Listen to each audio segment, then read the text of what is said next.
Welcome to the CST Flight Services video series. I'm Rick Gardner, and in this video, we're going to review the procedures for departing the U.S. to a foreign destination or returning to the U.S. from a foreign destination south of the United States.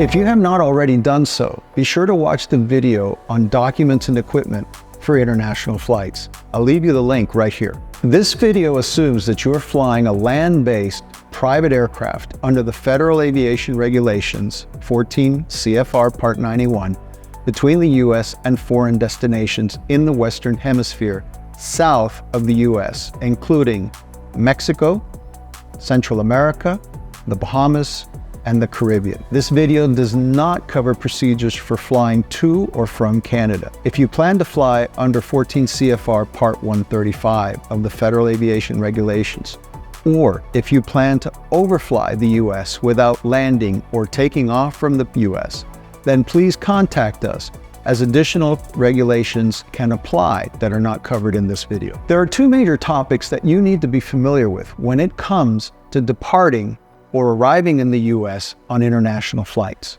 The first is complying with U.S. Customs and Border Protection, or CBP, regulations and procedures.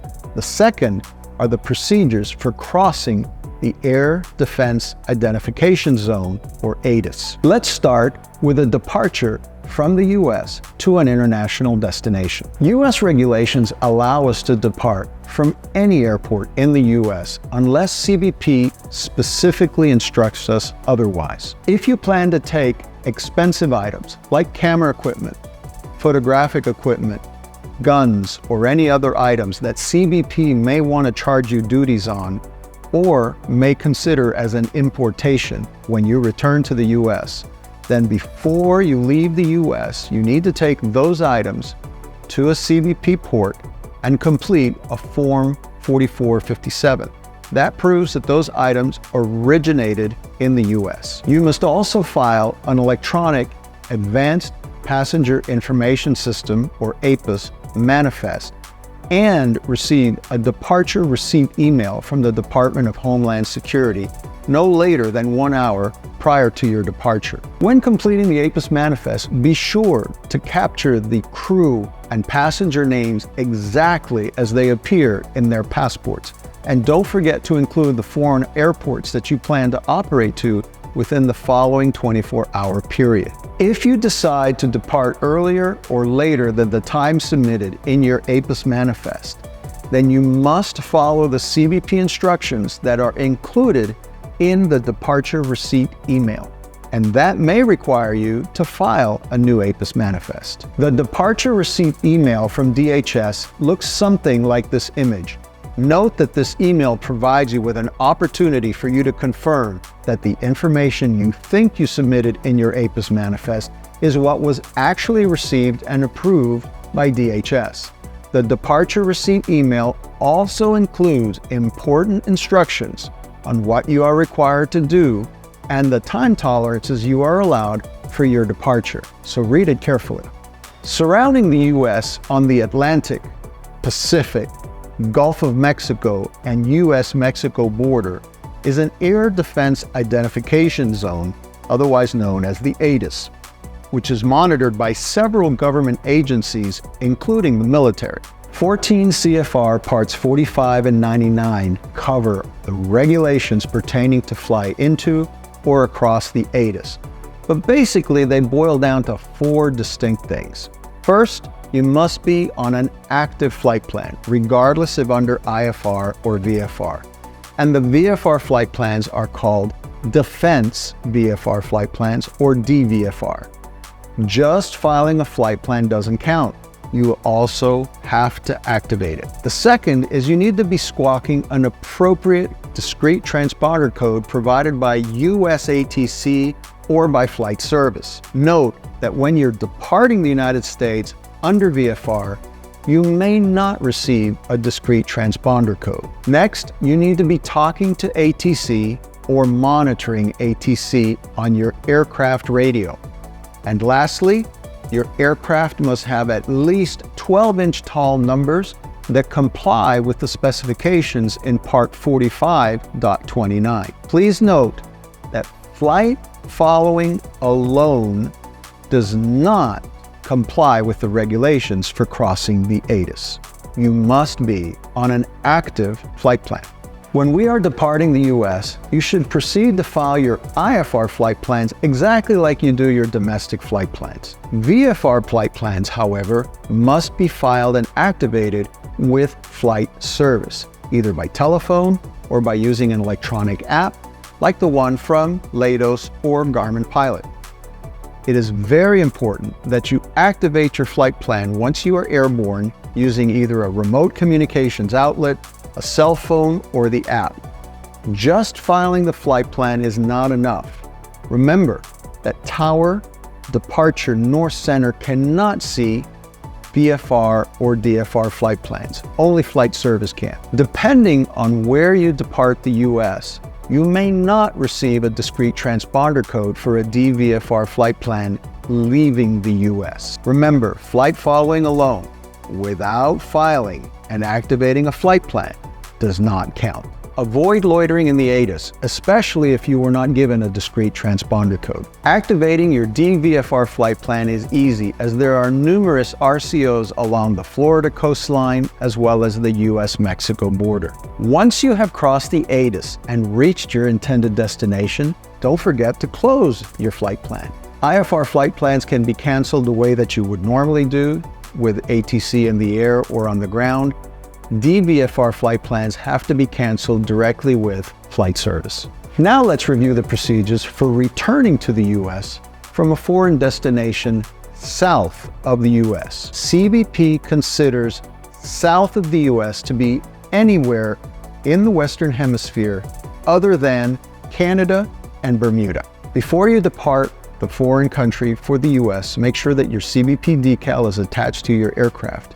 If you did not receive the decal before you left the US, then make sure you have with you a copy of the invoice that shows your tail number and the decal number. Some CBP ports require that you complete a customs declaration form or a Form 6059B. These can be downloaded in PDF fillable format from the CST member website. The next thing you need to do is to decide which CBP port you plan to enter the US through. CBP regulations state that when you are entering the US from a foreign port that is south of the US, then you must make your first landing at one of 32 designated airports closest to your point of border or coastline crossing. A list of these airports can be found in the CST member website. If you wish to be exempted from having to land at one of those designated airports, you can request a border overflight exemption, which you can obtain through the CST member website, and CST members get a special discounted price.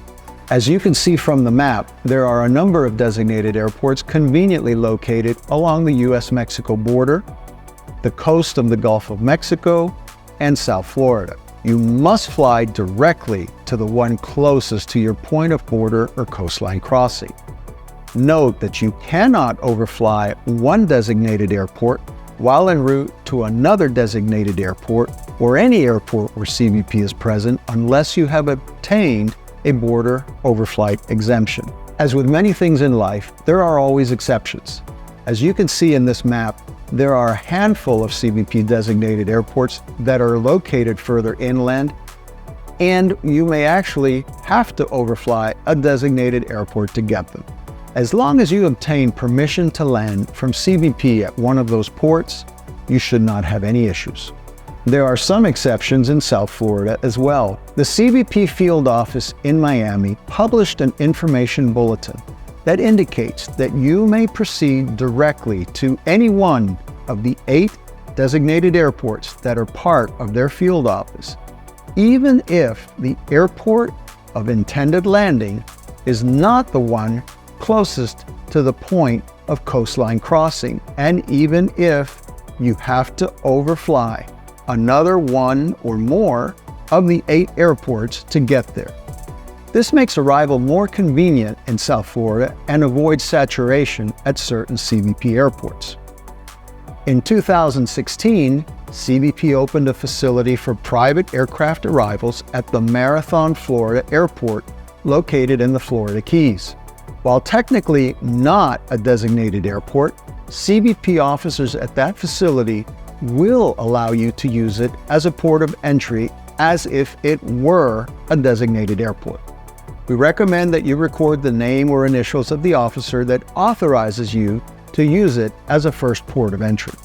Once you have selected the CBP designated airport that you plan to enter the U.S. through, you must submit an APIS manifest to CBP and receive an arrival receipt email from the Department of Homeland Security no later than 1 hour before departing the foreign country for the U.S. Don't forget to include in your APIS manifest all of those foreign airports that you operated in the previous 24 hours to submitting the manifest. The arrival receipt email from DHS looks something like this image. Again, confirm that the information you think you submitted in your APIS manifest is what was actually received and approved by DHS. Like the departure receipt email, the arrival receipt email also includes important instructions on what you are required to do to return to the U.S., so read it carefully. If you have obtained a border overflight exemption from CBP, you must ensure that the operator information in your APIS manifest exactly matches the operator manifest on the border overflight exemption. Also, you must follow the instructions included in your border overflight exemption. Next, you have to obtain permission to land from CBP at the port of entry. This is in addition to receiving the arrival receipt email.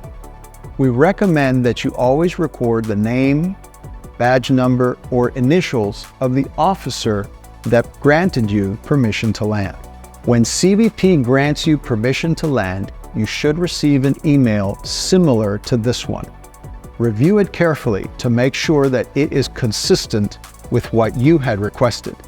This email serves as proof that you have complied with the requirement to obtain permission to land. Attached to the permission to land email could be up to 3 different attachments. The first attachment is a document that reviews arrival information for private aircraft. The second attachment is referred to as an airport fact sheet, which contains very detailed and specific information for the airport where permission to land was granted. The fact sheet can include information on the operating hours, contact information, local procedures, what to expect in the inspection process, or other miscellaneous information for that airport. The third attachment is the tip of the month, which provides some helpful information from CBP regarding arrival procedures. You can obtain airport fact sheets at any time from the CST member website. Those are kept up to date by our operations department. Once you have confirmed the designated airport that you plan to enter through, the next step is to file a flight plan from the country you're going to depart back to the United States. There is, however, a letter of agreement between the Bahamas government and Flight Service in the U.S., where flight plans for flights from the Bahamas other than Nassau Freeport can be filed directly with Flight Service in the U.S., and we recommend that you take advantage of that. Otherwise, all of the other countries will require that the flight plans be filed with local ATC. They cannot be filed through online electronic apps. Regardless of the departure country, we always recommend that you contact Flight Service in the U.S. for 2 reasons. First of all, they can give you weather and notice to air mission information that you might not be able to receive in the foreign country. The second reason is that if you're under VFR, flight plan information from the foreign country sometimes doesn't make it to Flight Service in the U.S., and that can create a problem when you're trying to get your discrete transponder code for crossing the ATIS.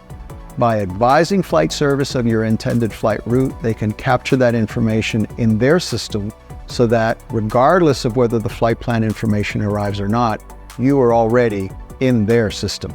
If you contact flight service within 3 to 4 hours of your planned departure from the foreign country, they may actually go ahead and give you the DVFR discrete transponder code that you will need to cross the ATIS.